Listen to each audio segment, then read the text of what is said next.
Welcome back to episode 100 of the Hockey Cards Gongshow podcast. My name is Josh. As always, I'm here with Troy. What's going on, Troy? Not a whole lot. I feel like we should have like a bunch of crazy music and fireworks going off, but we're not that cool. Episode 100. Episode 100. Yeah, I'm coming from family vacation back up in northern Minnesota, back in the gazebo. I think we did one podcast from here. We weren't on video yet, though. So if you ever wanted to see the inside of my gazebo, I guess here it is.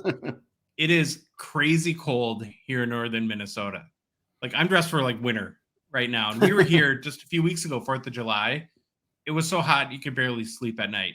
I would say only in northern Minnesota, Troy, does the weather do this sort of stuff. You had a busy weekend so far? Yeah, we had state baseball tournament. We're back home, and tonight's hockey stuff. But I got my little break in, and that's why we're going to record right now. So I'm ready to go. Here we go. Well, it's hard to believe that episode 100 has come this fast in a way. I mean, have we really done 100 of these now? May 2022? Is that when we started? Something like that. Like that. How many of our 100 do you actually remember doing? That's the key question. Absolutely zero. I know. It is kind of a crazy milestone for us, and we are very grateful for really just everything. I think had anyone told us in May of 2022 that the Gong Show would be what it is today, I'm not sure I would have believed that for a second. Would you? No.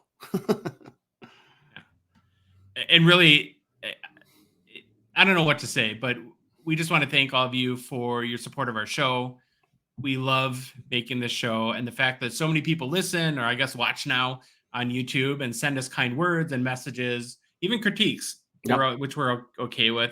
It just makes it very much worth all the effort in doing. And so really my message is, thanks for everything. And I can't believe we're at episode 100. Now, Troy, you want to get like super emotional and kind of pour your heart out for episode 100? Maybe it would boost the ratings a little bit for our show. Do podcasts have ratings? I don't even know, but I don't know. I'm not a good actor though, so I can't cry on demand. But yeah, I'll reiterate what you said. Thank you to everyone. Thank you for all the kind comments, the critiques.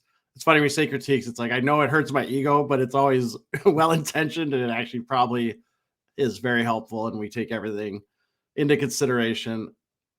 I just want to say thank you to everyone. Yeah, it helps you get better. So, and that's a good thing in life. Okay, we got lots planned for Gong Show 100, and so we're going to get right to it. But before we do, just want to let everyone know there's still time, folks, to take advantage of Second String Leather Company's huge clearance event on the gear wallets remaining from their last collection. If you're not familiar with Second String Leather Company, what they do is they take NHL goalie equipment like blockers, gloves, and pads, and sew leather patches from that equipment into beautiful leather wallets that are handmade by expert leather craftsmen. They're essentially one-on-one leather pieces. They look amazing. And essentially you get to carry NHL memorabilia with you wherever you go. So now I have two family. I didn't tell you about one, but I have two family stories about Second String so far already this weekend. So a couple days ago, I get a text from my brother, and he's like, "Hey, I got one of those wallets that you showed me from Second String. And here's if you're watching, here's the wallet on the screen. It's from Minnesota Wild. I think it's Cam Talbot, maybe a blocker. Very, very cool 3-slot wallet." And so I'm like, wow, that's awesome. I love it. Did you use the promo code? And do you think you used the promo code, Troy? Knowing your brother, no. Yeah, no. Right. So now he did save 55% off because it was on clearance, but he could have saved up to 70% off if he had to use the promo code. So, what's the old adage? You can lead a horse to water, right? Yep. Can't make him drink. And then this morning I was showing my dad my Andrea Vasilevsky Second String wallet, which is made from his blocker. And my dad is an old Red Wings guy. Had Red Wings season tickets for a long time. And he's like, "Oh, I want one of those. Find me a Red Wings one." So we sat together and went through their gear wallet clearance event and found him a Red Wings one. And he picked that up this morning too. So that's just awesome. Moral of the story is go to Second String Leather. You won't regret it. Use code GONGSHOW15. You get 15% off additionally to whatever the price or sales price, anything that you want on their site is. and I promise you won't regret it. Oh, and by the way, second string, Troy, they continue to drop hints, and I'm guessing their new comes out soon. So we've already seen the Jake Ottinger post that they did. Did you happen to see the Felix Potvin helmet? Oh, I did not see that. That's awesome. Oh, could be coming. We'll have to stay tuned for that. Actually, I have a second string story too. I was buying my son. He had needed all new goalie equipment. And I'm kind of just looking at all the stuff at the goalie shop. And this is a shop. It's only goalie stuff. And I'm looking at the wall. All of a sudden, these socks like jump out to me. I look at them. Second string leather company has socks that they produce also. And that's what these were. And I just started laughing. I told the guys about it in our show. And they're like, oh, yeah, we've seen those wallets. They're awesome. Yeah, they're amazing. All right, one more thing I want to mention real quick is just a reminder that the Hockey Cards Gongshow podcast is a Patreon podcast. That means we rely on support from listeners like yourself to help us cover our show expenses, continue to produce more and hopefully better hockey card content, and to fund initiatives, even in a small way, to grow the hockey hobby. Right now, you can join our out of 99 support level tier. There's how many spots are left, Troy? I think 7. 7 yep, spots right left. here. Got it on here. Okay. 7 spots. It's $5 a month. You also get access to the Hockey Cards Gong Show Discord server. You can chat with us daily there. It's very easy to do. You can go to the Patreon website at patreon.com and search for Hockey Cards Gong Show, or go to our website at hockeycardsgongshow.com and click on the Become a Patron link at the top of the page. In the show description for whatever podcast app you're listening to us on, or if you're watching us on YouTube, there's a link to our Patreon there. And finally, in our Instagram and TikTok profiles, there's a link in our link tree as well. We do have one new patron since our last show, and want to thank Jeremy R. for helping support us. And he's already in the Discord, so it's fun to have another member of that community there. Okay, Troy, you ready for the game plan? On today's show, we begin with the greatest NHL player to wear 00. And also, we look at the greatest NHL player to wear 0. We get 2 players today. Then we also look at future watch auto value trends and some big picture thoughts. Next, it's on to hobby news. This is followed by a segment where we discuss what we have learned about hockey cards after doing 100 episodes and any lessons we have taken away from it. Then we get spicy and make our fearless hobby predictions that could take place by episode 200. We end the show with new product releases and listener mailbag. All right, Josh. It is another 2-for-1 special for the greatest player segment, since this is episode 100, and we have flipped and we have flipped to the single digit numbers that players wear. It is only fair we do number 00 and 0. Josh is laughing because he saw the picture come up on screen. YouTube people are seeing it. So next episode is 101. So we will do number 1 and so on until we get to episode 124, as we started the whole greatest NHL player to wear each number episode with episode 24, and 24 is Chris Chelios. Still not decided what we'll do next. Still have some time to think about it. Have received some suggestions from listeners and viewers, and kind of taking that into consideration to figure out what we do next. But enough of all that. Now that we got hockey's most famous 00 per the Hockey Writer's greatest player to wear each number article, it is John Davidson, and our YouTube viewers are seeing one of the greatest pictures ever. He's got great flow, great mustache. I love it. All right. He is a goalie. He is from Ottawa, Ontario. Davidson was selected 5th overall in the 1973 NHL amateur draft by the St. Louis Blues. During his career, Davidson played in 301 regular season games over a 10-season NHL playing career. Davidson started his career playing 2 seasons with the St. Louis Blues and then played his final 8 seasons with the New York Rangers. If you're watching the YouTube, I put up an image of him in net for the Rangers, and I think they should make a rule in the NHL that all goalies have to look like this from now on. They have to wear the old 70s pads, have the face mask that's literally sucked to their face. So if they get hit, it's still going to hurt like crazy. But it is an awesome image. That's amazing. Got the old brown pads. Hey, these pads should be on a second string wallet. I bet they'd look sweet. Yeah, no kidding.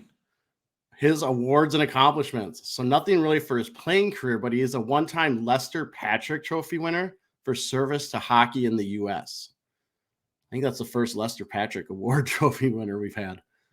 Davidson had a career record of 123 wins, 124 losses, 39 ties with a 3.53 goals against average, 0.887 save percentage, and 7 shutouts. Davidson made the playoffs in 5 of his 10 NHL seasons, compiling a stat line of 16 wins, 14 losses with a 2.49 goals against average, 0.918 save percentage, and 1 shutout in 31 playoff games played. Best season of his career was probably his 78-79 season, where Davidson had a regular season stat line of 20 wins, 12 losses, 5 ties, a 3.53 goals against average, 0.873 save percentage, and 0 shutouts in 39 games played. Now, it's not the greatest stat line, and he has had seasons with more wins or maybe a season with a better save percentage or a better goals against. But what makes this his best season is that he led the Rangers to the Stanley Cup final this season, where they ended up losing to the Montreal Canadiens 4-1. We should be fair and note that Davidson only wore 00 for 1 season in the NHL. In fact, he was only one of 2 players to wear 00, the other being Martin Biron. The number 00 is now banned in the NHL because it wreaks havoc on the NHL stat/record keeping databases. That just cracks me up. That the NHL IT department trying to figure out 0 and 00 in their database. It's just going crazy. But yeah, no longer allowed. You can't wear 00. Yeah, it's a data problem. And what because 00 isn't a number. Right? Yeah, it's always an issue. But it is what it is. Davidson had some moments of being a great NHL goalie, but his career was pretty middling in the end. He was hampered by a string of injuries during his player career, which held him back, and he never quite got into that star level. You can tell if you look at his stats. He's probably right in the middle of almost everything. I think even his wins, had what was it, 1 more win than loss or 1 less win than loss. So, but he is probably better known for being an announcer for the New York Rangers on MSG Network for 19 seasons. He was known as one of the best color commentators in the game. He also sits on the Hockey Hall of Fame selection committee, so pretty well regarded for his hockey insight and analysis. He also did color work for NHL on Fox when they had the NHL on NBC previously when they had the NHL, and then Josh's favorite, the NHL on OLN or the Outdoor Life. Was it the Outdoor Life Network or something? Yes. The turkey hunting channel. Turkey hunting channel. That was very sad when the NHL was regulated to that. But again, great career as an analyst. Currently, he serves as the president of operations for the Columbus Blue Jackets, and he's also an alternate governor for the Blue Jackets. So can you go through like those 3 photos and just show the progression of his mustache? Because I'm really interested in looking at that. So here we go. Sweet 70s mustache. That thing was out of control. Wow, that's the goalie picture. You can't see it. It's behind there. You know it's behind there trying to poke out. A little trim now. He's an announcer for the MSG. A little trimmed. And then it's getting smaller though as we go super along. now. Very classy mustache now. So yeah, getting small. Getting small. Oh, and can you hear the tornado that's happening right now around me?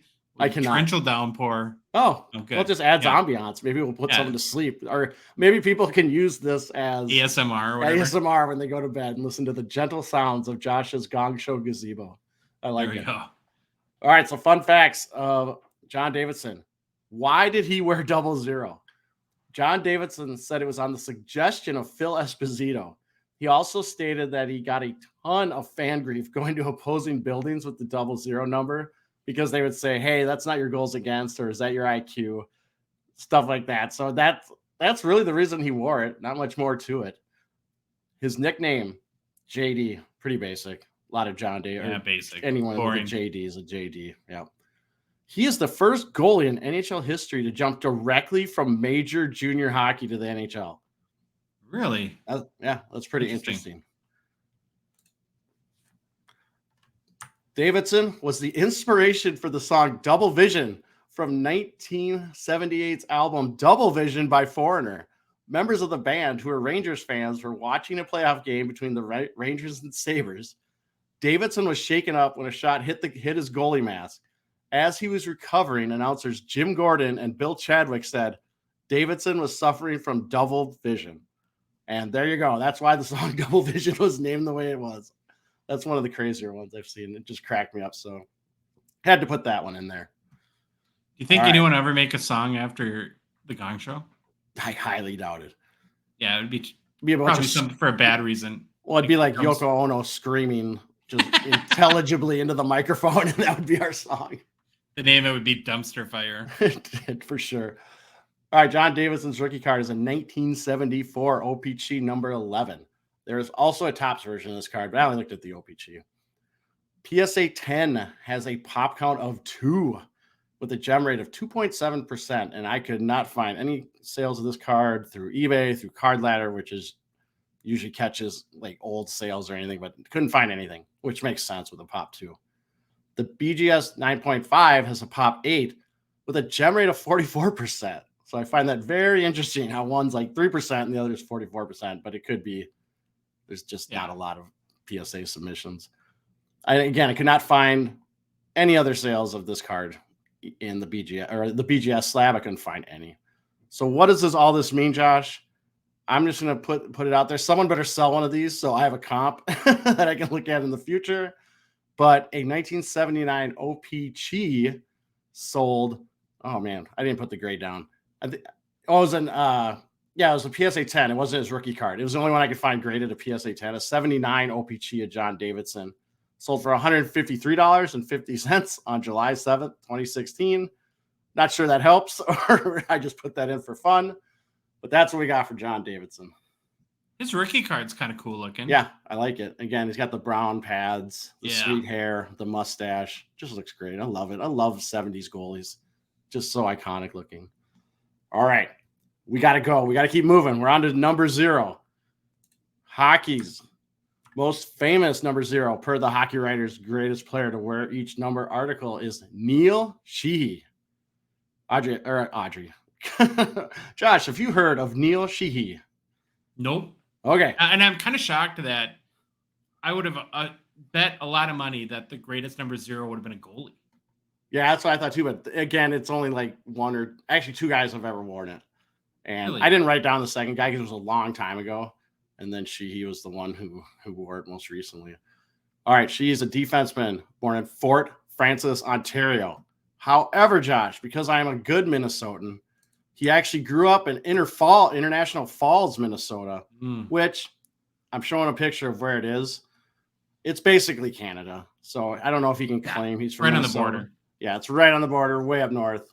But it's in Minnesota, but it's really close to Canada. Sheehy signed as a free agent in 1983 with the Calgary Flames. During his career, drafted, huh? No, wasn't drafted. Signed as a free agent. During his career, Sheehy played 379 regular season games over an 8-season NHL playing career. She started his career playing 4.5 seasons with the Calgary Flames and then played stints with the Hartford Whalers, Washington Capitals, before ending his career back with Calgary. For awards and accomplishments, nothing, no individual awards. You won nothing. You won nothing. If you're going to like it. He had a career regular season stat line of 18 goals, 47 assists for 65 points. Made the playoffs in 7 of his 8 NHL seasons, compiling a stat line of no goals, 3 assists for 3 points in 54 games played. Best season of his career from a point standpoint was his 1985-86 season, where he had a regular season stat line of 2 goals, 16 assists for 18 points in 65 games played. Okay. Similar to John Davidson, Sheehy only wore the number 0 for 1 season when he was with the Hartford Whalers. Obviously, like I mentioned before, the number 0, like 00, is banned in the NHL due to its wreaking havoc on the NHL databases. Really? Yep. So no 0, no 00 for anyone. It's 1 through 98 because 99 is the only actually retired league-wide number. Yeah. A little bit about Sheehy. He was tough, physical defenseman, racked up 1,316 penalty minutes in his 8-season NHL career. Super tough, physical guy. You're prototypical. Like when I think of a 70s, 80s D, they're tough, they're mean, they're grinders. That's what he was. Now, in fairness, and I think I did mention this once when we looked at a Ciccarelli card, in May 1990, while playing for the Capitals, Sheehy, along with teammates Ciccarelli, Scott Stevens, and Courtnall, were accused of some very serious charges. And as this is a family show, I'm going to let people go look it up if they want to look at it. Court case fell apart, never charged, even though the police said they thought they had sufficient grounds to believe that a criminal offense did occur. So for full transparency, there's that. Currently, Sheehy is a player agent, a neuromuscular therapist, and a lawyer. What? Yep. I'm showing it on the screen right now. He works for this ice hockey agency. They have like Dylan Larkin, I think, Middlestat. Yeah. They're a big group. But I love that he's an agent, a neuromuscular therapist, and a lawyer. It's like that's like saying I'm an astronaut, an auto mechanic, and I write cookbooks on the side. Yeah, it's kind of funny, but hey, smart guy. He went to Harvard. I mean, I think he played college hockey at Harvard. All right, why did he wear number 0? When people asked Sheehy why he wore it, he kind of had fun with it. And this was a quote. He said, "I would tell them it was the furthest number from 99, and talent-wise, I'm the furthest from Wayne Gretzky. I also told people I wanted to get the O back in my name for O'Sheehy, my Irish ancestors. The truth is, in Ireland, our name was McSheehy. I just tried to have some fun with it." So nothing too mind-boggling, kind of funny. That's all I got for fun facts. There wasn't a lot out there on him. His rookie card is a 1987-88 OPG number 213. PSA 10 has a pop of 12 with a gem rate of 52%.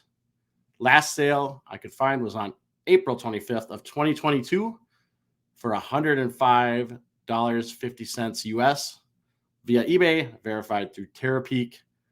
There's only one BGS 9.5 with only 3 total graded copies ever at BGS of this card, and I could not find any sales. So there you go, Josh. That was a lot. Double zeros. These guys pretty much have those numbers locked up forever until the NHL fixes their database, I guess. It's funny, Wayne Gretzky's goal record could get broken, but the Davidson and Sheehy, greatest player to wear jersey number, will never get broken. Who'd have thunk it, right? Okay, Troy, let's talk some FWAs, or future watch autos, as we like to call in the business. And I think, admittedly, we haven't talked about these cards much lately.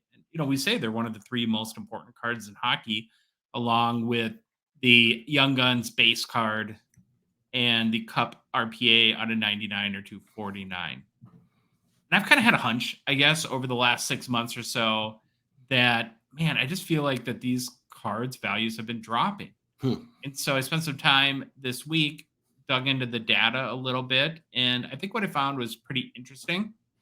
So I looked at the average of the first 3 sales this year and compared them to the average of the last 3 sales. I didn't want to use last sale and first sale of the year, because then you have an outlier and it just screws up all the data, and I think creates a wrong perception, maybe. I also use PSA 10s to calculate values. I didn't use raw cards because sometimes there might be a condition issue which causes a card to sell for really low, and that could skew the data as well.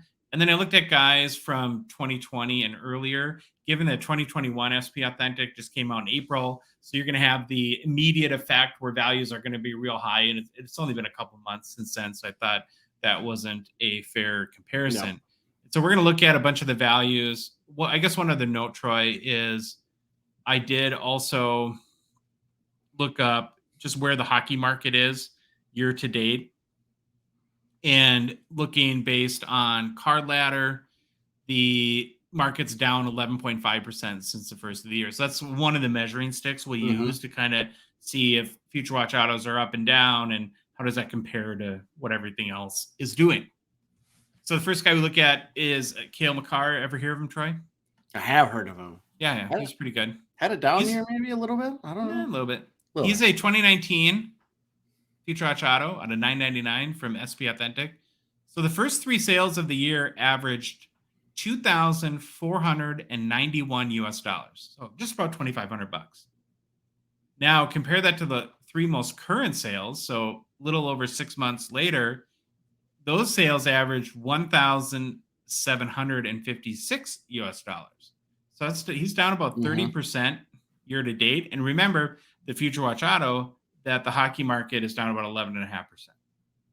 So it's down a little bit more than the market average. Coincidentally, too, his Young Gun PSA 10 is down about 40% year to date. So not quite as down as much as the Young Gun, but still, his Future Watch Auto is down 30%. Okay, the next guy we looked at, Troy, was Jack Hughes. He, as well, is a 2019 SP Authentic Future Watch Auto. First three sales of the year averaged 2,024 US. Last three sales, 1,577 US. So that's down 22% since the beginning of the year. And his Young Gun PSA 10 is down about 2% year to date. So a little more steeper decline on its Future Watch Auto. Yeah. Next guy, J-Rob, Jason Robertson, 2020 Young Gun, SPI or Future Watch Auto. First three sales of the year average $1,389 US. Last three sales, $828 US. So down 40% since the beginning of the year. His Young Guns PSA 10 is down 57%. So more steep declines for J-Rob, just kind of like we had with Cale Makar. Then the next guy is Tage Thompson that we looked at. His first three sales of the year averaged $1,221 US. Last three sales, 484, down 60% since the beginning of the year. His Young Gun PSA 10 is down 71%. And then finally, we have Kirill Kaprizov, whose first three sales of the year averaged 2,171 US. Last three sales, 2,065 US, so down about 5% year to date on his Future Watch Auto. His Young Gun PSA 10 down 35% year to date. So I tried to pick guys that are very popular, very much chased in the hobby, like we said, pre-2021 Future Watch Auto, but then are sold enough. Like if you went back to McDavid and Crosby and Ovechkin, there may be one or two sales because those cards are so valuable and they just don't change hands very often, to try to either see if some of the data kind of validates my initial hunch that these cards, have not been setting records at all. And well, I could just tell because we look for all the sales records every day, and I haven't seen many Future Watch Autos. So that was part of the reason why I wanted to look this up. So here's my takeaways, Trey. And just looking at this group and a whole bunch of other cards, I think with Future Watch Autos, of course, being out at $999, and plus the high pop of Young Gun PSA 10, so kind of putting those two cards together, and then along with the big time gem rates for a lot of the Young Guns, I'm starting to wonder if collectors or investors are catching on to how these factors, how the high print run or population counts or gem rates may impact long-term value, and are making people shyer about, pushing the value of these cards up, and up. Like when you consider a card like the McDavid Future Watch Auto PSA 10, and the fact that its current value is about $20,000 US, it's hard not to ask yourself, does that make sense? When you get to these guys where maybe it's down at 20,000, we're talking 20, 25, 30, 40 grand for a card, that there's 1,000 of. I don't know about you, Troy, but to me, I would take great pause, I think, at spending that much money. Now, what some people might say is, okay, well, you're looking at PSA 10s. And I get that, right? That's going to take that 999 and it's going to decrease, right, that population a little bit. But I'll go back to the example we used on last show when we did our PWCC weekly hockey preview, and we looked at the 1990 Wayne Gretzky Pro Set PSA 10 that had amazingly a pop of 72. Yeah. Right. And you would think, man, okay, a plain career Gretzky pop PSA 10 or a plain career Gretzky PSA 10 with a low pop of 72, that should be worth at least a couple $100, right? Not even not a chance. That 1990 Pro Set's worth like 50 or less, something like that. And I think if you took that card to a show or to any sort of season collector, and you tried to make the case for that card and say, well, listen, the pop is 72. That's a very, very low pop. You should value this card in the $200, $300, $400, $500 range, what the instant reaction is going to be because of the junk wax era, and what we hear all the time about these cards is, well, there's got to be, I know the pop is 72, but there's got to be a million out there that haven't been graded yet. And so my point on that is, I'm starting to wonder if collectors and investors are taking that same mentality with Future Watch Auto, knowing that there's 1,000 of these cards, and maybe the PSA 10 pop on like I don't know what, maybe 20 or 40 or 80, but it's like, man, do you really want to push the value of that card way up like that if you think that how many more PSA 10s could be down the pike?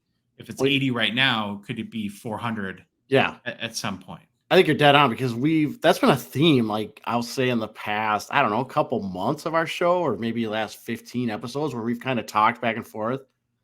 Yes, it's one of the most important rookie cards right now. Like we always say, it's right now. The hobby can change, sentiment can change. But again, out of 999, I think collectors are having pause with that number. Plus, all these guys at some point, what they're looking at their current values and how they're down. I think it's kind of the hockey market in general. You could find probably everything or something with each one of these guys on their play, something that happened that maybe kind of led to it. But again, I do think collectors are seeing that 9 out of 999 and having pause. And again, even if there's only, say 80 to 100 PSA 10s, you don't know how many are sitting out there that are going to get submitted at some point, and all of a sudden you're running into, now there's 300 or even 200, and now you're probably going to see your values kind of decline. So I agree with you 100% on kind of your thought process and your takeaways. And to me, Troy, it doesn't mean that I don't think you shouldn't buy a Future Watch Auto. I really like Future Watch Autos. Well, buy this Kaprizov. That thing is like the best looking one ever in the retro wild jersey. That's awesome. It's beautiful. It is my favorite Kaprizov card. Well, I technically like the black version better. Yeah, the black. That's being a little bit nitpicky maybe about it. What I'm just saying is that, okay, we're in the off season now, so it doesn't matter, but fast forward 4 months and we're in the heart of the season, and your favorite guy has 6 goals in a week or something like that, and you see the Future Watch Auto auction and it's already 20% over its all-time high. I just don't think that that's a card that you buy where you're setting sales records for it, right? To me, it's you buy it at the right price. Yeah. And I think you buy it with the understanding that, listen, there's 1,000 of these. I don't know how collector mentality is going to change over time on Future Watch Auto. And so I'm going to buy this card and I'm going to value it probably like we all should do with just about every purchase, based on my enjoyment factor, and not expect it to 10x in value over the next 5 years. Because I think the future is a little murky, frankly, when it comes to these cards. We're interested in your thoughts on Future Watch Auto. So please, whether you're part of our Discord community or just want to message us on social media, would love to know your thoughts. If you guys think that these are still really good long-term ROI investment type cards, or do you kind of maybe think more along the lines of us that these should be a little bit more collector driven and you have to be mindful of that essentially 1,000 card print run? Okay, Troy, I want to make a quick Slab Sharks mention. They, of course, are a Gongshow partner and sponsor. We want to thank them for their continued support of our show. Now, did you go deep in their last week auction, or did you take it? No, I didn't. I didn't find anything that kind of piqued my interest enough. Okay. Well, the current Slab Sharks weekly eBay auction has some bangers in it, of course. I spent some time Friday looking through the cards, and these are a couple ones that really stand out to me, Troy.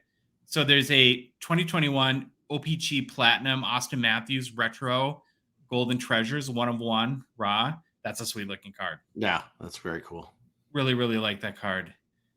Also, the next, I found a 2012 Panini Dominion Patrick Waugh Peerless Patches Auto out of 25. Have you seen a better Patrick Waugh card than this? It's up there, man. That patch is sweet. I will say this. I have been buying a lot of Panini stuff with just Pekkas lately. Boy, is this Panini really growing on me. And I know they only made hockey for a year or two.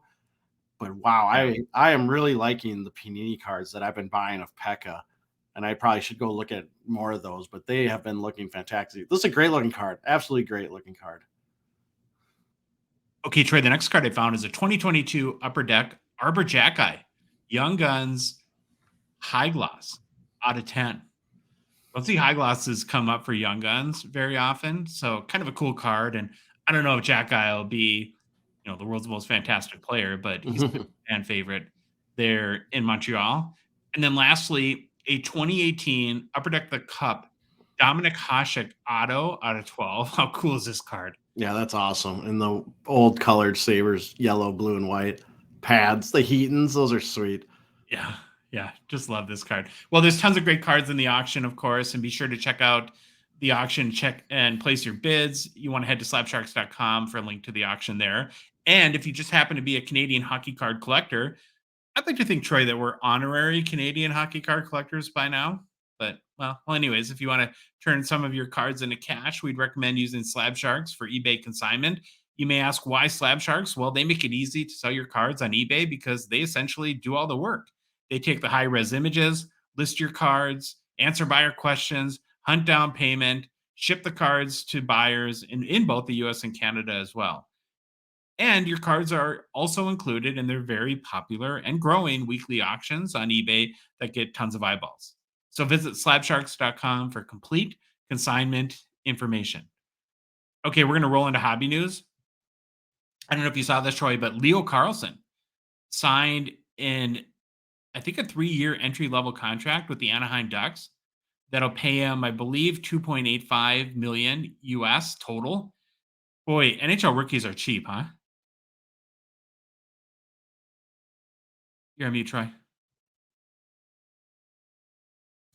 Yeah, I think the NHL is definitely the lowest of the 4 leagues when it comes to rookie contracts. Holy cow. It's just crazy.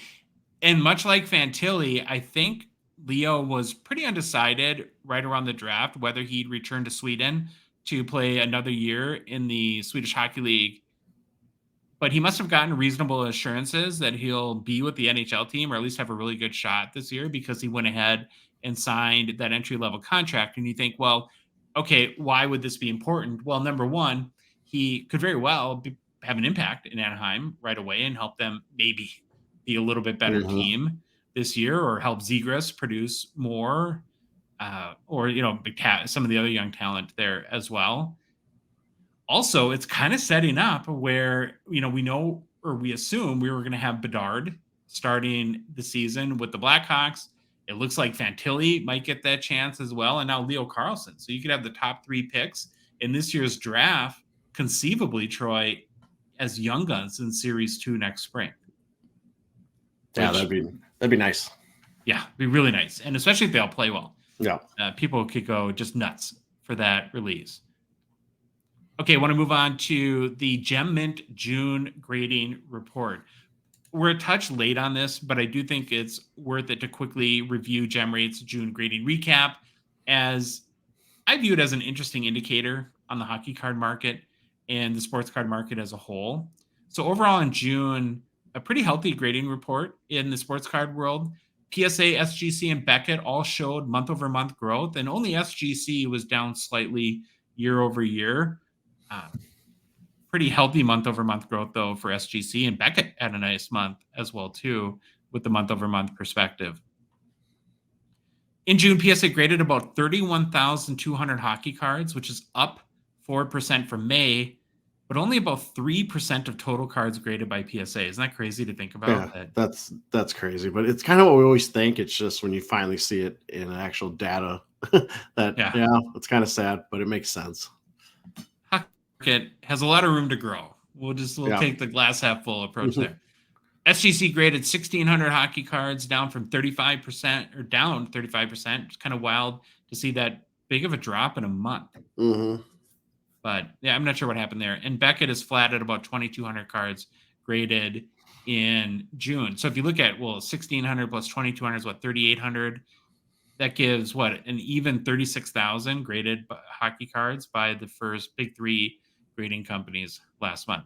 There were not any hockey cards in June in the top 10 graded cards for any of the major grading companies either. So kind of a bummer there. but nice solid growth and grading overall in the hobby in June.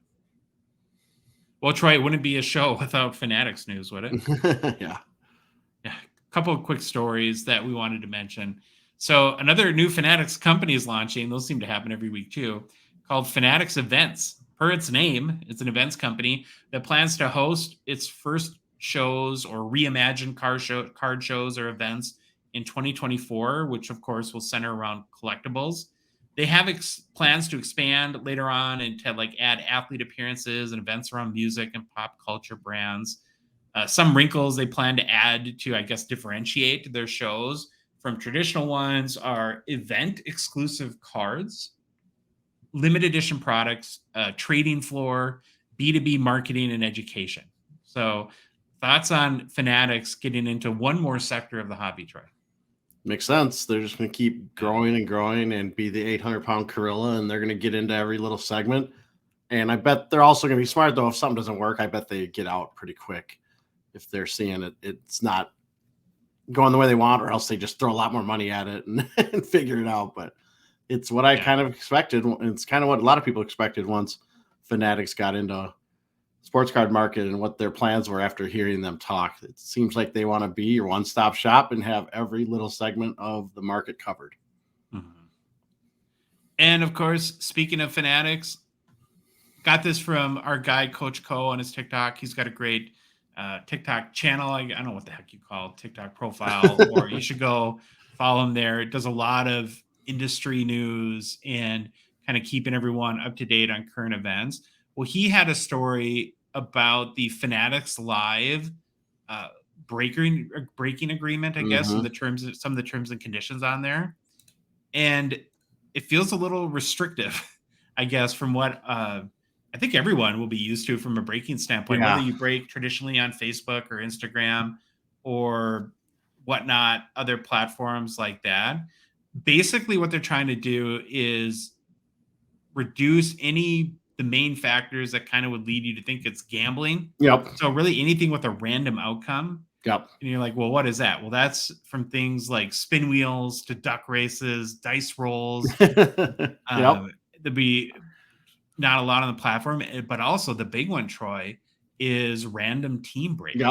Yep. So it looks like they'll be exclusively pick your team. And I think this is very similar to the new restrictions that TikTok put in place. And from what I've heard, like, well, you think, okay, well, you don't have to have a duck race. Even though I think duck races are kind of fun. But in the cases where I think there's been some issues on TikTok is like, what if it's a dual card? Let's say it's Trevor Zegras, Cole Caulfield. There's really no mechanism that's allowed to decide is, like you would roll the dice, right? Yeah, or spin wheel or something. Spin wheel or random number generator or something to determine kind of who gets that card. And what I find really interesting is that, like, I think like one of the things people have done is they'll say, like, well, if it's like a vertical card, it will go to the player on the top. Or if it's like left or right, that sort of thing. But isn't that kind of randomization too? I don't know. It's crazy. Let me say this. I love all the random stuff, the duck races. I think they're fun. I totally 100% get why Fanatics is doing what they're doing. And they just don't want to be involved in the whole gambling piece right now until there's probably regulations, rules around sport card breaking. And if you just do pick your team, I know what I'm buying. I'm buying my team. There's no random element there. I get it. I totally get it. It's not my favorite thing because I love all the different kinds of breaks, and I don't know where serial number breaks fall into this, but it's I definitely see why they're going that way. It does make, once the lawyers get involved, this is kind of what happens. And they're a big company. They've got a lot to lose. I think the thing to remind ourselves is that nothing is permanent. So a lot of times, and I think we've seen Fanatics do this a little bit already in some of the new rules and regulations with their local card shop partners, is they'll roll something out, see where the feedback or blowback is, and then, potentially make changes. So, because I don't know, because, well, it's kind of funny. You think about, well, they're going to have such a huge advantage to essentially maybe even force people onto Fanatics Live if you want to have hockey, football, and basketball cards or not hockey, football, basketball, and baseball cards. Yeah. But on the same tune, it's like, do you want to be a breaker and be limited to one style of break? I think, breaking is very competitive, and these guys have to have unique things that they bring to the table. And if everyone is kind of forced to serve vanilla ice cream, I can see a lot of blowback by breakers there and people not wanting to jump over to Fanatics Live. Well, we'll see what happens. I was say, if you PC a team, you better hope they kind of stink, because then you get them cheap. Yeah. Because they're going to if they have to sell the teams to break, those kind of lower tier teams are going to have to go for cheap just so they can sell them. Very fair. Or bundle them up, I guess. Sorry. I'm thinking out loud about breaks now. We want to switch over to a little bit of a theme around Gongshow 100. And I don't know if you've felt similar to me, Troy, but over the last couple of days thinking about, holy cow, this is our 100th episode, and just reflecting a lot about where our show started, where it's come. And one of the themes that's been kind of going over and over in my mind is just how much I've learned in the last year plus and doing this show, from essentially episode 1 to 100. And we kind of chatted about that a little bit, and both of us thought it'd be fun to share, I guess, our biggest lessons learned through 100 episodes of the Gong Show. So I'll go first and then run through mine, and then we'll go through yours if that's all right. Sure. Okay, first thing I'll say, and I guess somewhat humbly here, is I thought I knew way more than I did when we started the show. I can promise you, I did not think I knew way more than I did. Well, I don't know if I had like a huge ego. I just assumed that, I kind of understand this hobby a little bit. I can have a podcast about it. Yeah, and you were way back into it more than I was when we first started. Yeah. I think that, so then the number one lesson I've learned is just how much I didn't know. Mm-hmm. And frankly, how much I still don't know. Yeah. If you had to break down what I think the core, and I want to get your opinion on this, but what I think the core of what our show is about, it's just, Troy, you and I continuing to learn about this hobby and taking the listener or viewer along for the ride. Yep. That would be our mission statement, some form of that, if we ever produced one of those. And to me, learning is fun. So I don't think it's bad that we don't know everything about the hobby. I think actually the vice versa would be bad if we thought we knew everything, because, number one, we'd be constantly exposed as idiots. We're pretty much already. But secondly, it's like I kind of prescribe to the idea that the minute, whether it's about anything in life, the minute you think you have it all figured out, you stop learning and you very quickly become obsolete or irrelevant at that point. And so we definitely embrace learning here, and we've learned a lot. Okay, so I'll step off my soapbox and talk about a couple of the real specific things that we've learned that I think will serve me very well as my collecting journey progresses. So the first thing is, there's no amount of research or help that's too much when buying a card. I think whether you're buying a sick rookie patch auto, a Gretzky rookie like we talked about last show with Jeremy Lee, or an in-person auto on a card from your favorite player, just a graded copy of a card you covet, there's lots of potential pitfalls in this hobby that ultimately cost you a lot of money and stress and grief. Yep. And I think importantly, lead you to a situation where you end up with a card that's not what you thought you were acquiring.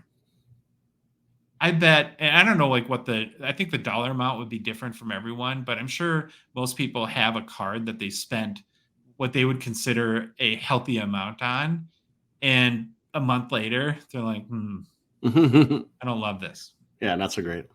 Yeah, it's not a great feeling. Right. And there's, like I said, there's a lot of pitfalls. We've seen over the last year, Troy, plus tons of instances of whether it be fake patches, fake autos, fake cards, trim cards, or cards that are graded, maybe a PSA 10 or a BGS 9.5 that look more like a PSA 4 when you look at the card, right? The whole buy the card, not the grade thing. And it just, like I said, I think it just leads you to ultimately spending a lot of money for you or on a card that you ultimately are not going to be happy with. I've also seen a lot of circumstances of not comping cards incorrectly, or buying, selling in the wrong season, where again, it just creates, I think, negative hobby experiences. So with a little bit of research, and I think beyond that, most importantly, what I've learned is asking for second opinions of connections that hopefully Mm-hmm. you're developing in the hobby or friends. That can save you a lot of heartache. Your hobby friends, number one, are going to be much less emotionally wrapped up into the card you're chasing. Like when I have a card I want, I'm like a 12-year-old, right? I just like, I can't help it. I just get like very focused and it's like, I'm going to get this card. And ration and logic, somewhat to some degree, sort of fall to the wayside there. And so, if I can say, hey, is this like smart to you, Troy, or another one of our hobby friends that maybe knows more about a particular card set than we do, they can say, dude, don't do this. It's dumb, and kind of get me out of that buying zone or that emotional buying zone. And then I think too that not only just not being emotionally wrapped up into the card, friends and connections may know something you don't that can you can apply to, and it can be positive too, not just negative. Like, yes, this is a great deal. If you like this card or player, you should do it right away. Or no, here's why you should stay away. And in my opinion, not a good deal. And you'll learn something, and then maybe prevent not buying a bad card. So I think again, research, ask opinions, so important. My next big lesson, and I hope this makes sense because like how abstract my brain is, but I'm really kind of starting to crystallize around this idea that in a beautiful way, I believe the hobby really determines where the value and chase are, and not Upper Deck. And I don't mean that in a bad way against Upper Deck. Yeah. But oftentimes, what the hobby values defies rationality and frankly logic, Mm-hmm. right? And I don't think I really knew this as much a year or more ago. I'll give you an example. So, any card for a player that I thought was interesting out of like 25 or 99 or 15, etc., doesn't make it valuable. And Yep. it took me a second to find an example this morning. So I looked up and I found a very recent sale on a 2016 out of 2016 SPX. There's an Austin Matthews Shadow Box rookie patch auto out of 99. Had I hit that card a year ago, I would think I hit the jackpot. Oh my God, it's Austin Matthews. It's a patch auto, rookie patch auto. I'm rich. Then you see it only sold for $500. Yep. No, I don't mean only. I mean, it's still good money. Yeah. But then you go back, and we talked about Future Watch autos earlier. A raw Future Watch auto, which doesn't have a patch, and it is not out of 99. It's out of 999. Sells between 2,500 and 3,000 raw right now. Mm-hmm.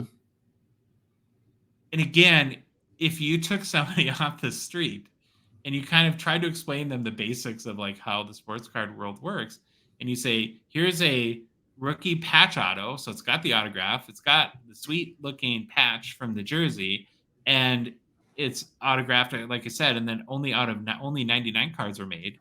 Here's a card that just has an auto, and 1,000 were made. Mm-hmm. But the card with out of 1,000 is worth 6 times more than the RPA. That just inherently, literally makes no sense.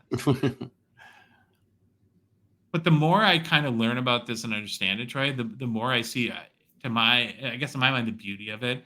As much as my brain, and it does do this, craves order, understanding, and I want to have everything that's a nice little logical place. There's so much about this hobby that just doesn't make sense. And to me, maybe that's part of like what makes it so constantly interesting, always fun. And then there's always stuff to figure out. And I guess, I get a lot of enjoyment out of that. And so I've definitely, in as much as like Upper Deck might want to try to manufacture scarcity or manufacture chase, and I think this makes their job a lot harder, is that it's really the zeitgeist or the imperceptible, intangible sort of whatever sort of hobby momentum gets created around a player or a card that ultimately makes these things special. Okay, I have a couple more. Moving on to my next big lessons.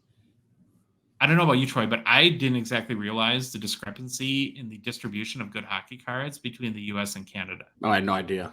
No idea. we make the joke all the time that all the good hockey cards are in Canada, but honestly, is it really a joke? No, I think it's true. It's kind of a fact, right? And it's especially apparent with vintage cards. Yeah. My mind is still blown when we went to the expo for the first time last fall and just seeing these, after having never seen a 1951 Parkhurst in person, Yeah. to being surrounded by hundreds was an incredible experience. And, we'll see at the national, but from everything we've heard, it's probably more par for the course what we expect here in the US. And all that does, Troy, is confirm my belief that there's so much opportunity for this hobby to grow in the USA. And then lastly, for me, I didn't realize how much people, friendships, and relationships can enhance your hobby experience. So I'm going to speak for you, and you tell me if I'm wrong here a tiny bit, but I think we're similar in this regard where, well, basically before a show, we kind of just collected by ourselves and would text back and forth and didn't post our cards online or join like many groups, weren't part of Discords or Facebook groups or anything like that. And I think in general, that's more our style. We're not big social media people in general, but when you do a podcast like this, it kind of forces you to put yourself out there a little bit. Yep. And I've been really surprised and honestly overwhelmed in a great way by how nice and supportive the hobby community has been at large. And also how much it's really enhanced my personal collecting experience. I think it's really fun to go on our Discord and share personal pickups with everyone or respond to theirs or answer questions or talk about hot topics, stuff like that. And I would have never guessed, had I not been kind of forced to do it because of the show, that I would have enjoyed it so much. And so I think if you're a little bit introverted like I am, Troy, you're probably a little bit more on the introverted side too, that I'd recommend putting yourself out there a little bit. Yeah. And you might be surprised with the outcome. Doesn't mean you have to go like hog wild to create 75 social media accounts. But well, hey, it took me forever just to go negotiate at a card show. And then now I can do it. So those are my lessons learned my big ones over the first 100 shows. What are yours, Troy? Yeah, I think mine are more, I don't know, big picture maybe, but like some of them are kind of the same. So I kind of coming into this whole thing, we talked about a little bit. I knew I didn't know that much. I just knew I wasn't that expert or knowledgeable on it. And I like to think I had like a little bit of knowledge about all these different areas, like scratching the surface of the hobby. And that was where kind of the fun of starting a podcast really came into play, where it's like, okay, I think I know a little bit. Well, now I'm going to actually find and learn a lot about it. And just learning that I didn't know a lot about it. And every week or day, I do believe we learn something new. I mean, I probably could go through my text and find every couple days there's something where it's like, hey, did you know this? Did you know this? Did you see this? So to me, that's one of the big things. It's just the learning. You kind of mentioned it. I don't want to repeat what you said, but it's that whole learning aspect of this hobby. My second one is old cards are just awesome. I know when we started out and when I started my collecting journey again, I was focused on new things being released, new products. However, when you're doing this podcast and we get to research the history of hockey cards and look at older sets that kind of laid the foundation for the current NHL and those players, I really enjoy like the best player to wear each number segment, the PWCC vintage stuff, because we get to look at these old cards and I get to learn about them. And I keep seeing my wish list keep growing every week. So I definitely have learned that the old cards are awesome. And I've actually gravitated more towards old stuff than new stuff. Third thing I've learned, and you've mentioned this a lot, there's so much research and data available that if you put in the time, you really can learn a lot about comps or data or just trying to see what a card's worth. Even if sometimes the data conflicts, at least you have some information to start with. And it's all about knowing where to find comps and be confident when you're looking up information and how you're going to decide to make a good purchase.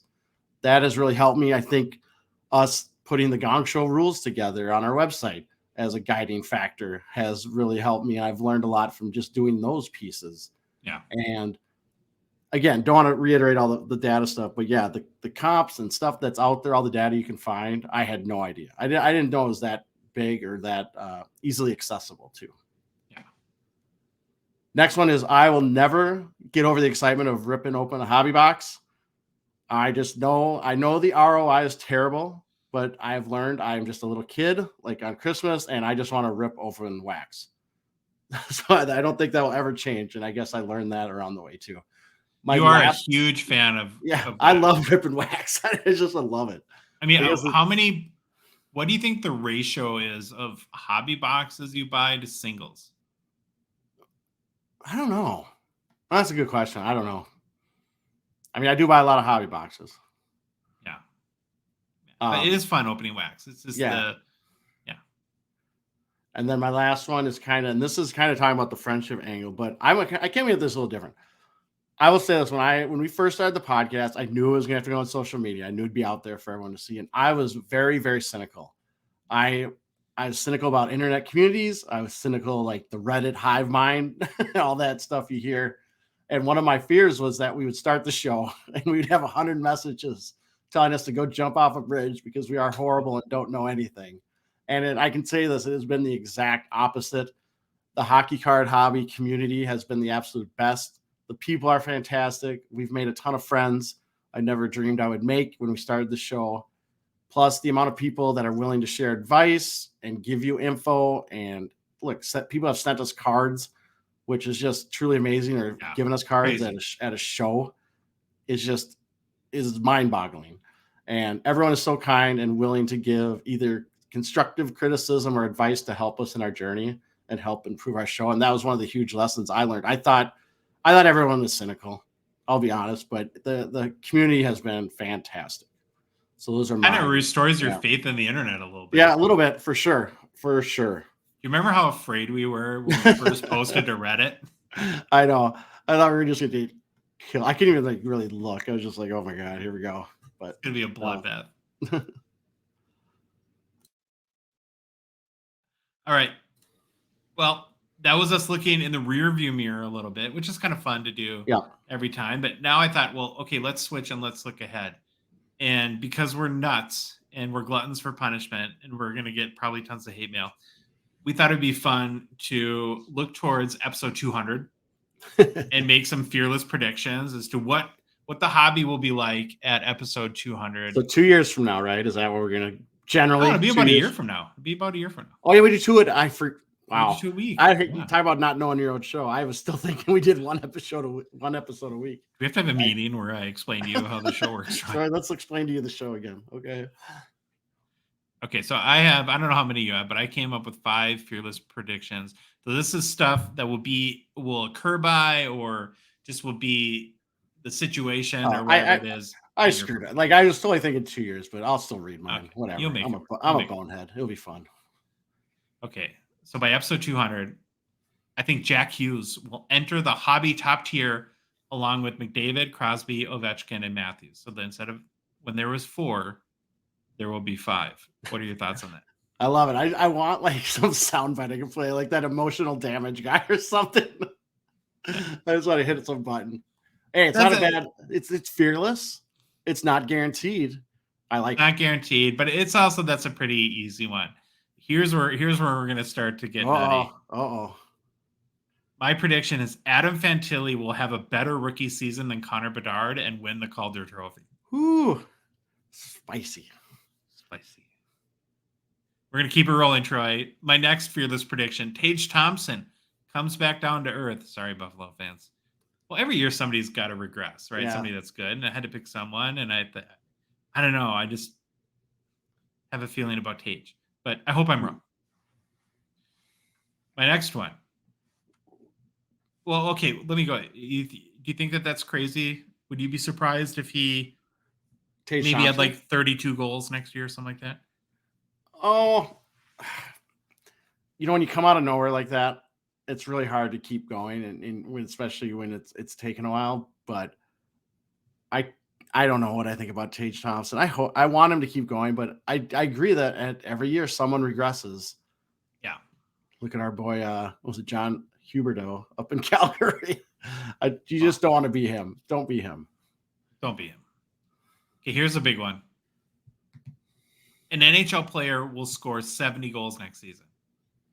I don't actually I don't disagree with that.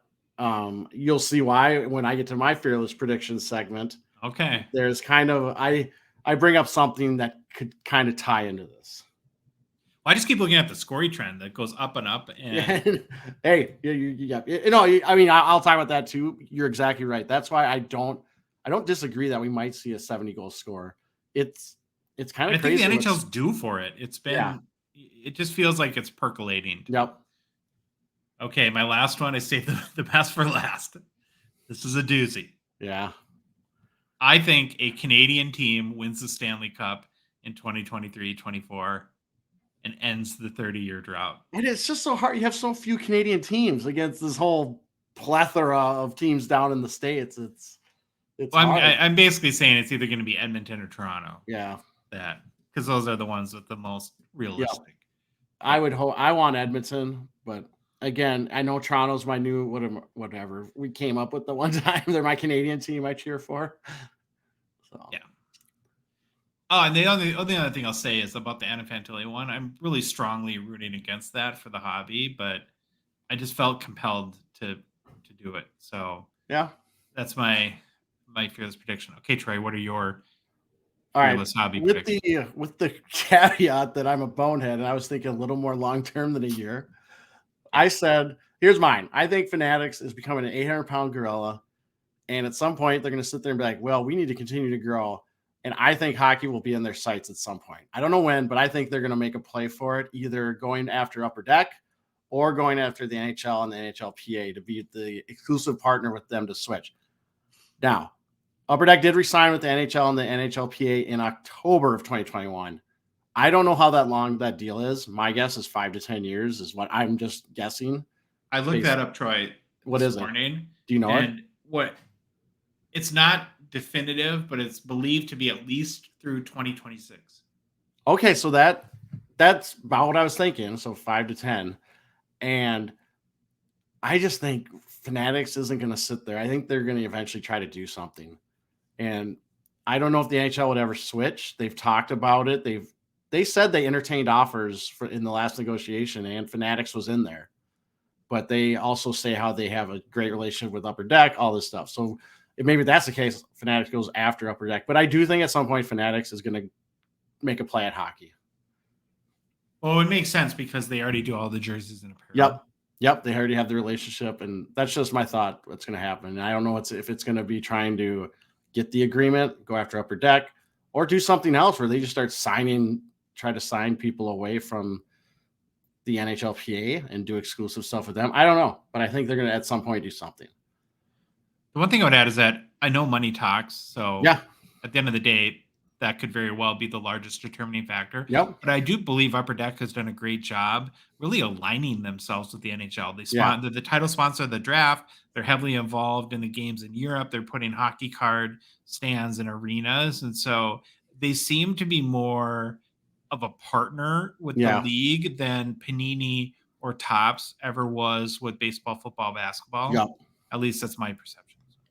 Okay, I think that's a fairly reasonable fearless prediction. All right, so I now my next one, I hope your whole Fantilli one's a complete bust. So Connor Bedard, Young Guns 101 will sell for, I'm going upper 5 figures, maybe low 6 figures. Now, lots of has to happen for this to play out. He has to be a stud and show signs of being a generational talent. He has to produce. He has to stay healthy. And if the card has to be pulled and put up for sale. If all that happens, I believe the Bedard 101 goes for a ton of money. And I'm going to say like in the low 6 figures. I'm going to be spicy and say that. Here's one thing I keep coming back to on the potential Bedard 101 value. Now, I know hockey isn't the biggest niche in sports cards, of course, but do you think it's as big as Magic the Gathering? Oh man, I would guess that's big. Magic's is bigger. Because Pokemon for sure is bigger. Of course, Pokemon is huge. But I always, I don't know if Magic where that fits. My point on this is, if there was $1 million bounty for the one true ring card in Magic the Gallery, you think there's only going to be a $50,000 bounty for the Connor Bedard 101 Young Guns? Good point. Yeah, I don't know. But that whole Lord of the Rings thing, the 101 thing was pretty crazy. Nuts. And I will say, if I'm going to go off topic, but if I will say this, we rip on Beckett a lot. The custom holder that Beckett said they would produce looked amazing for that 101 card. Now, the person got it and graded it with PSA, I think, before Beckett put that out there, but it looked absolutely amazing. So good job on Beckett for doing that. Too bad the card didn't come your way. All right, that was my second one. Third one, this is where I'm going to tie back into your kind of point about scoring rates. Goalies will continue to struggle and are not a good investment. Players are more talented and skilled than ever. The amount of science and knowledge for player development keeps expanding at a rapid pace along with the technology. And right now, the skaters are winning the battle. Scoring is up huge this past season. Bigger goalies haven't equated to lower scoring. Goalie athleticism has continued to grow and techniques keep evolving. However, skaters are outpacing them in every aspect of the game. Goals per game are at the highest since the mid-90s. Goalies will always have bad streaks, and it just seems to hamper any momentum a goalie card gets. It loses it immediately when they have that streak. That will happen because they're human beings and not robots. They're going to have bad streaks. It just happens. And then I kind of put this as a side note. I don't know why I went off on this tangent. I've talked about this before. USA Hockey has their whole 51 and 30, where they want 51% of the minutes played in the NHL and women's pro hockey to be played by USA goalies. I don't think it's going to happen anytime soon. Right now in the NHL, Canadian goalies played 29% of the minutes. USA was 22%, Russia 19%, Finland 10%, Sweden 9%, Czechoslovakia 4%.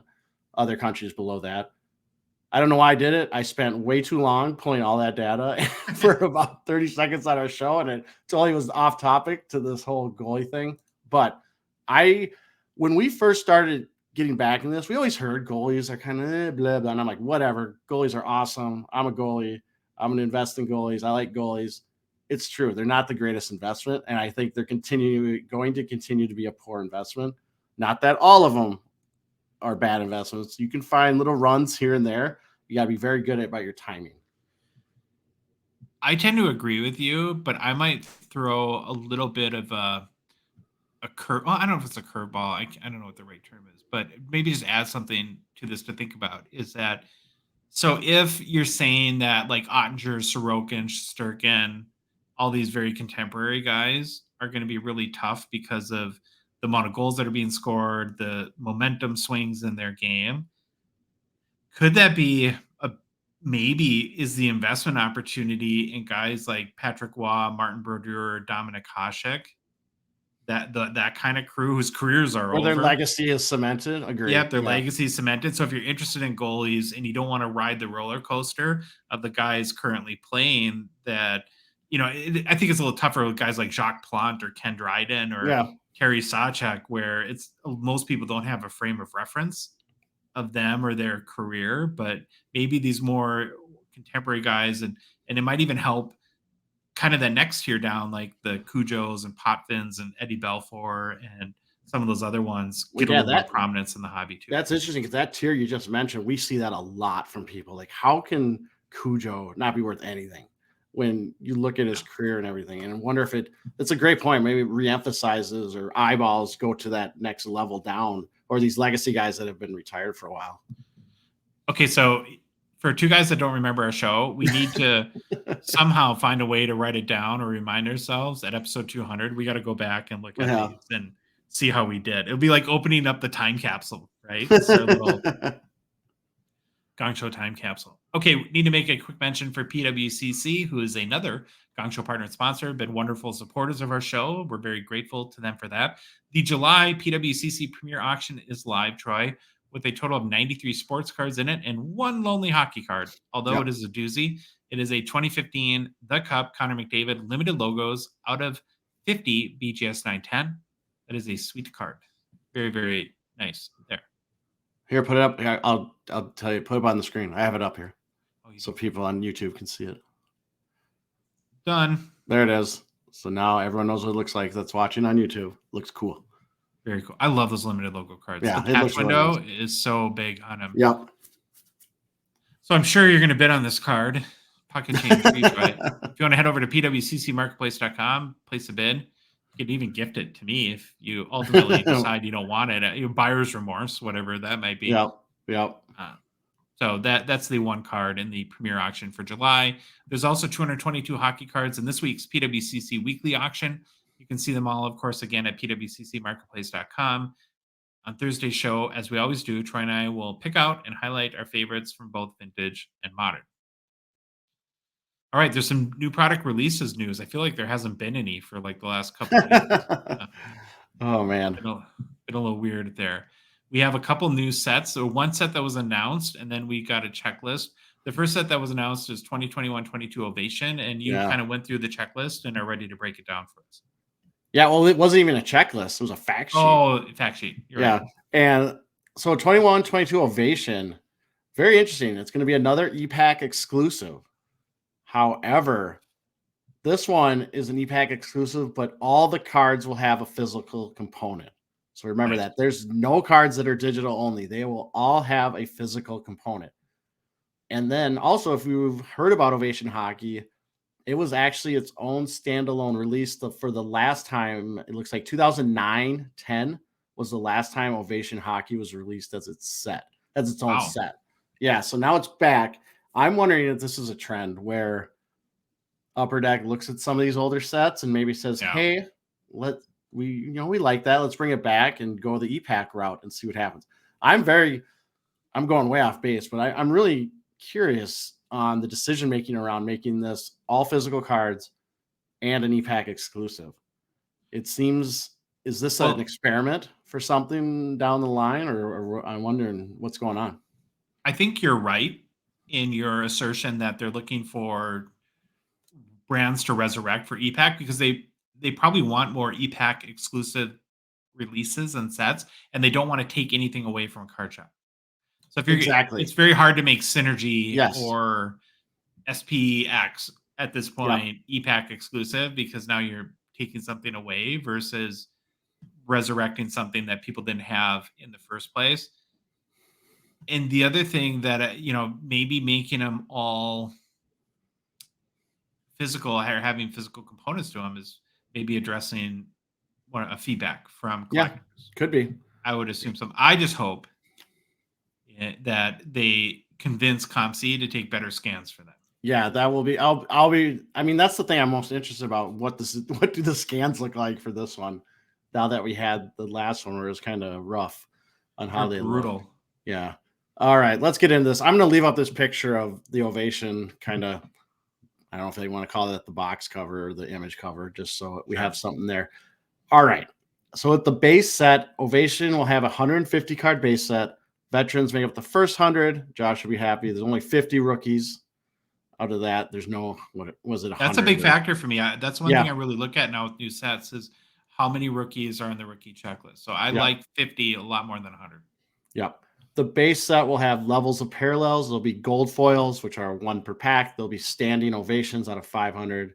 Standing ovation gold spectrums out of 250. We'll have standing ovation reds out of 100. And standing ovation blacks, which are 101s. And then we'll also have the printing plates of those. If you look at the auto route, there's the standing ovation signatures. They're numbered to varying amounts. There's praised rookie penmanships.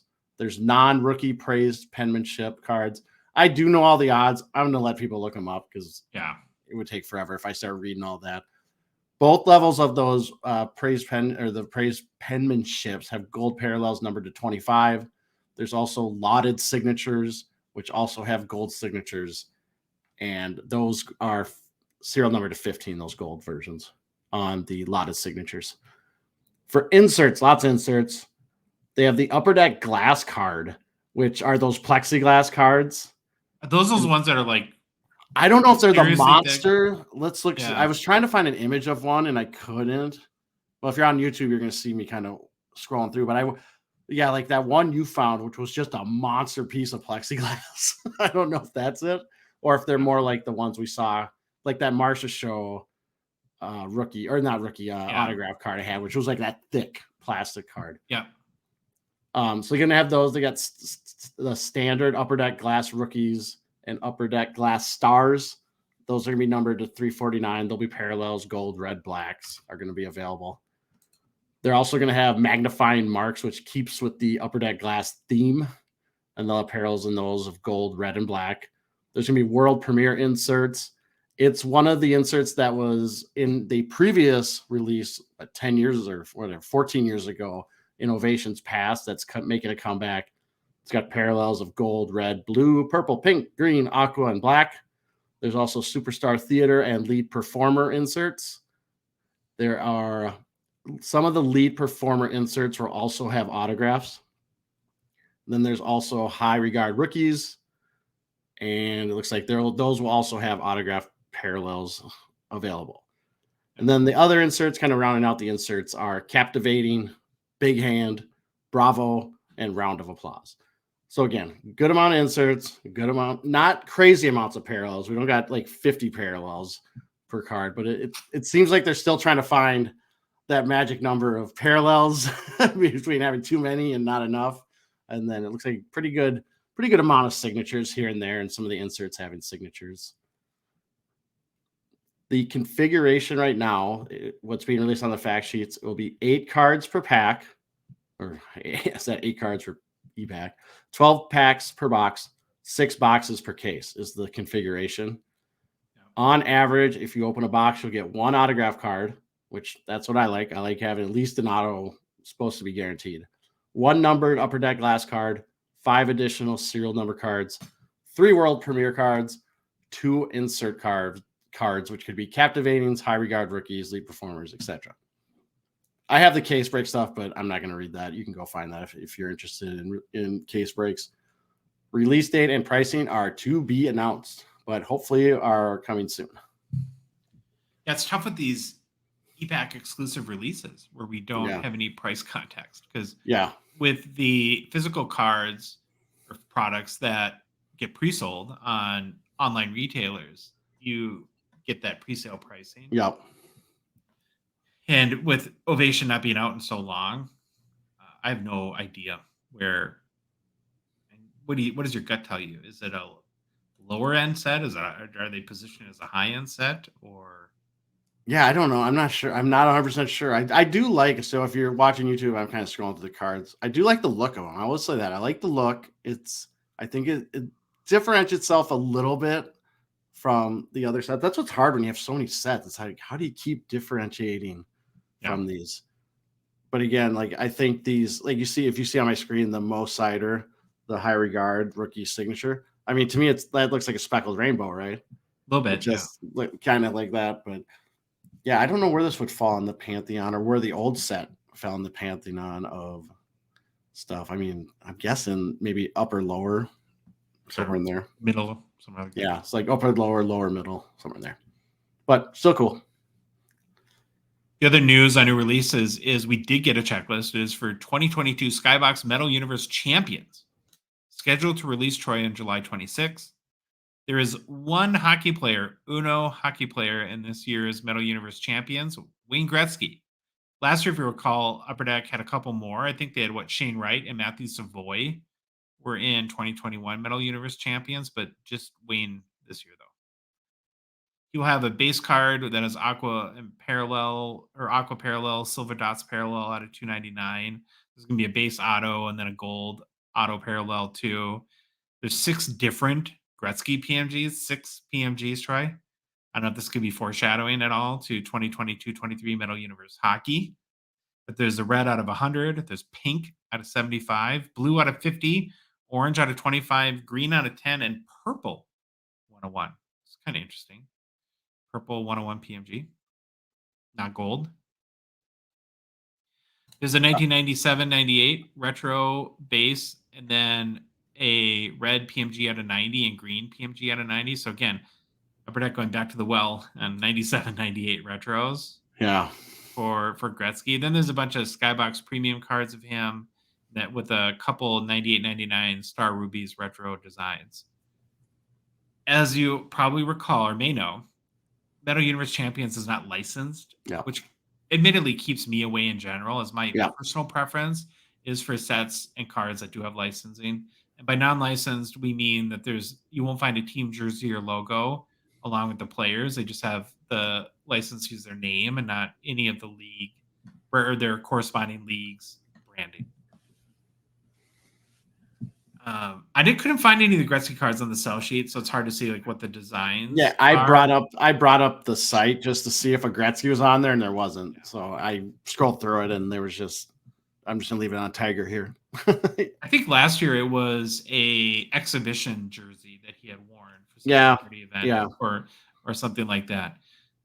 That being said, though, when looking at again Metal Universe Champions, I guess on the plus side, it is a set where that's a little bit non-traditional. So you can get athletes from like karate, skateboarding, track and field, and more. And I think that's kind of cool. Yeah. Right now, pre-sale pricing on David Adams is $225 a box, US. Seems so much. It just seems so much. Super expensive. You get 15 packs per box, 7 cards per pack. In the product highlights on the sell sheet, here's what they say you can expect: 3 Skybox premium cards, 3 base set retro 97, 98 cards, and then it says look for rare inserts. So one of your big kind of things you look for, Troy, is that auto. It doesn't seem like there is an auto guarantee per box. So I agree with you. At $225 a box, that seems a little steep for what you get, and especially because it's not licensed. Yep. But it just might not fit my personal preference. Yeah, I mean, I do like that there's other sports in there, but I'm not at $225. If I want those players, I'll just go buy the singles. Then when I look at, so this announcement of Ovation coming out soon as an ePack exclusive, and then the Metal Universe checklist come out, part of me is like, I really, really want Parker's Champions. I'm excited for Credentials to come out. And so there's so many of these sets that I just very much, even Black Diamond is supposed to come out soon. And many thought that could be next for 2021, 22. Yeah.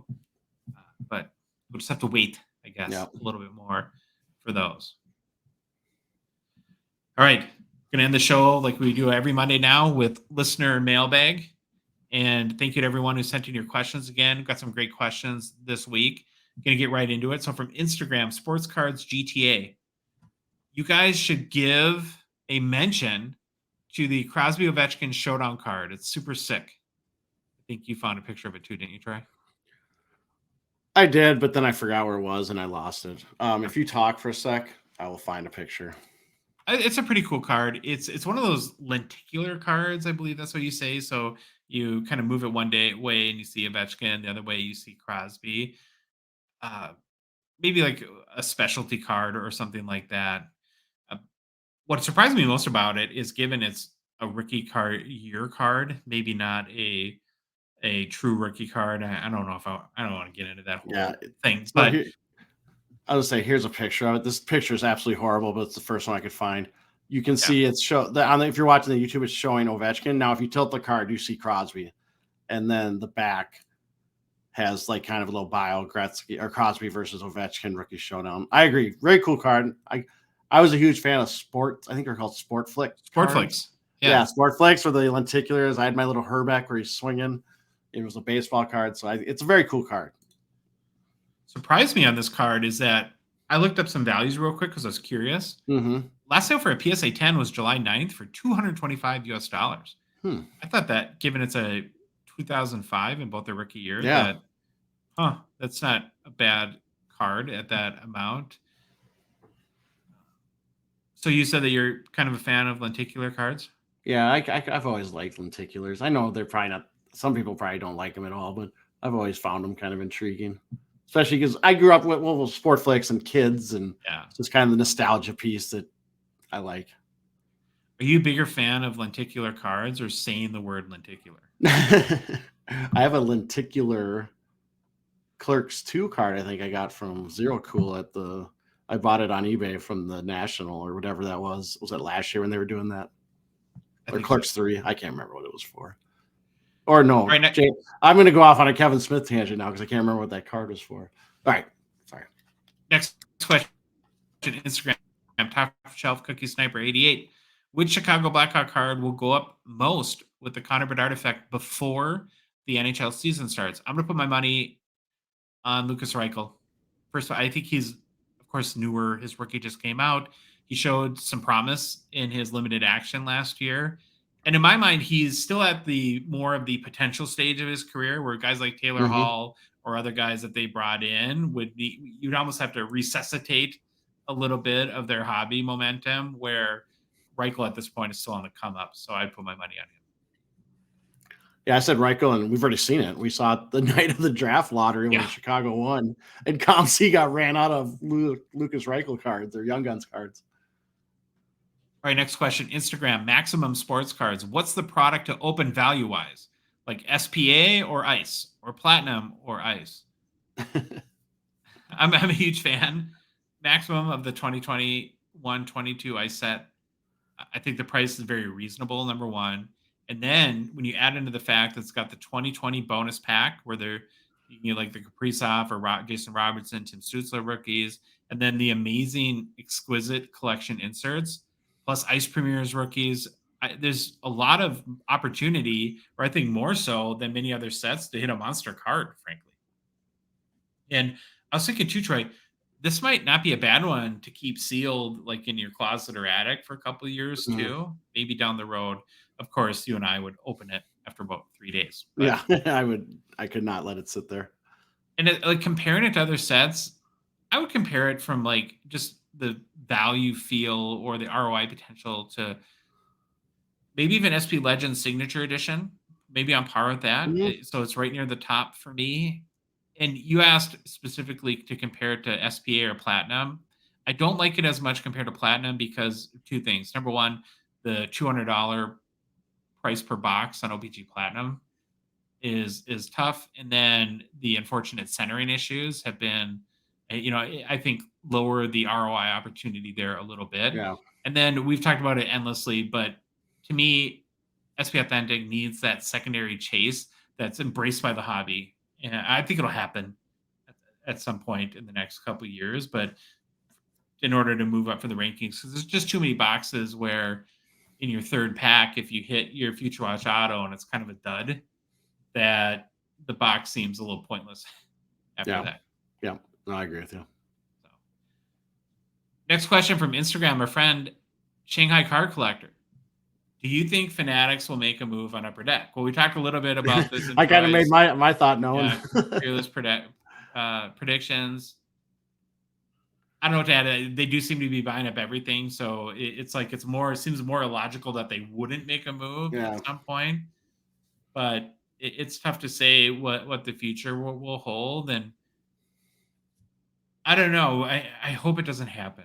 Yeah, and I can't even really articulate why, but I would just feel much more comfortable if. Well, it gets you nervous of Fanatics owning every nook and cranny of the hobby. Well, yeah, and I've said this before. I don't know at what point do they get the eyes of the regulators on them? I'm sure they're watching them, and I don't think it could happen, but I do think they're going to make a run for them at some point. All right, next question, Flips Cards from Instagram. What's your prediction for the average sales price for Bedard Raw Young Guns when that card comes out? I'll let you go first, Troy. Yeah, I mean, it'll be nuts. The first number that popped into my head just reading this question, and say the first thing that comes to your head, I said $200 raw, and then I thought, well, I can look at McDavid's card right away and see what that was doing, his Young Guns, and went to Card Ladder, and it looks like when McDavid's Young Guns were released, raws were anywhere from 140 to 215 is what I think I saw in the first couple of months. And so my 200, maybe that's a little low given like inflation. I don't know. But that's what the first time I came to my head was $200 raw. I'm going to say 300 to 400. Yeah. And I don't know, that might be crazy, but I just think this whole Bedard experience is completely unprecedented and we have no idea. Now, I think it'll come back down to earth really quickly from that. So don't buy it for 3 or 4. I'm not saying to buy it at that level, but people are going to, it's like people have been waiting for this card for 2 years now. Yeah.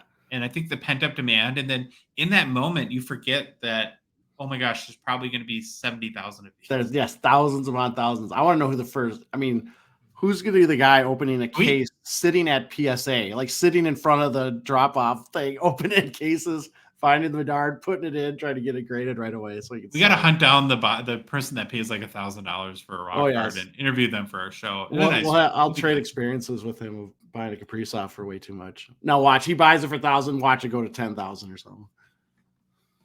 Okay, next question from Instagram, Cards AH. Why do you think Panarin's card values are so low? Is it just a combination of all the different possible limiting factors in the same player? Honestly, I think that it comes down to, in my mind, two things.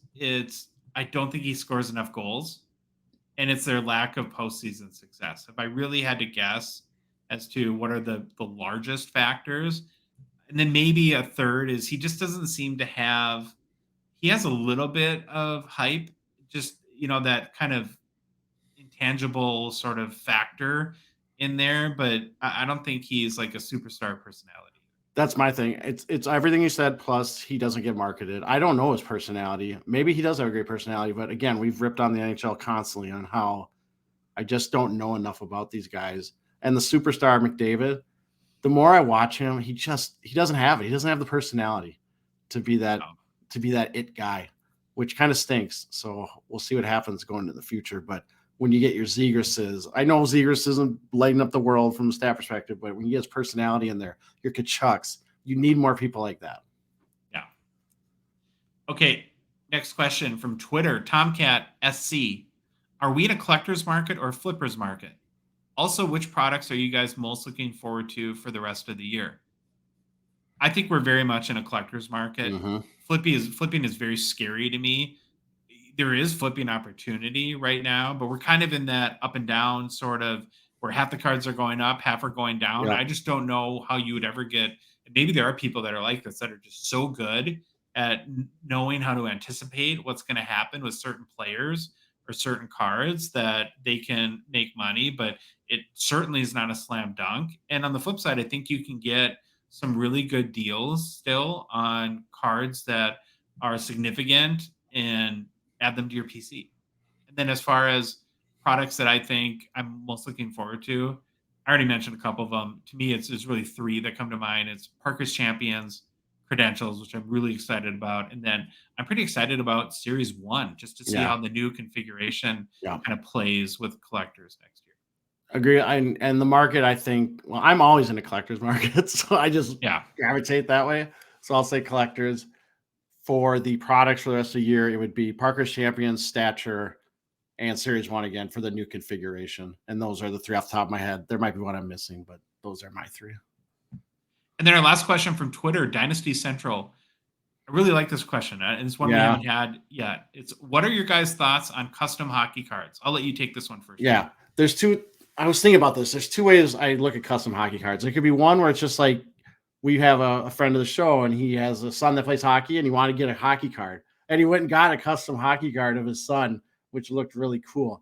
Where I do see a lot of like custom NHL player cards, I think you're really skirting a line, and I'm almost surprised some of these cards are still available for sale because they'll have the full licensing, they'll have the player's image, they'll have his name. Now these cards look awesome, and they look absolutely amazing. I can't believe they haven't got shut down because when the president of Upper Deck, he talked about this kind of using their license because Upper Deck has the license for the NHL, PA, and the NHL, and seeing cards out there, and they actively go after those companies or cards or what they see because you're using something that they paid for. So my thought is, I love seeing the custom hockey cards. I just think you got to be careful. As a seller, not the buyer, buy away. If you see a cool one, just the sellers need to be aware of kind of some of the licensing issues that can occur. I think they're really cool and appreciative. Like you and I both got into these were all licensed, but the Project 70 and Project 2020 cards that Topps put out for baseball. And so I love art, and I definitely have an appreciation. And there's some really fantastic producers. The one thing that surprises me a little bit sometimes from the buyer's perspective is how much money these guys can get from cards. And I'm not saying it's too much. I'm sure they put tons of work into developing these cards. And so I think it's something that I always look at both the collecting and investing side. I think there's no way you can go wrong from a collecting standpoint. And you can get some really unique treasured pieces, but I think it's maybe a little bit more risky on the investing side, where if you pay $500 for a custom card, now maybe that artist becomes really notable or famous, and 10 years from now, that card's worth 50 grand. But I think it's more likely it'll be worth less down the road. So it's something that you just have to do for, I think, pure appreciation and enjoyment. But great question. All right, that's our show.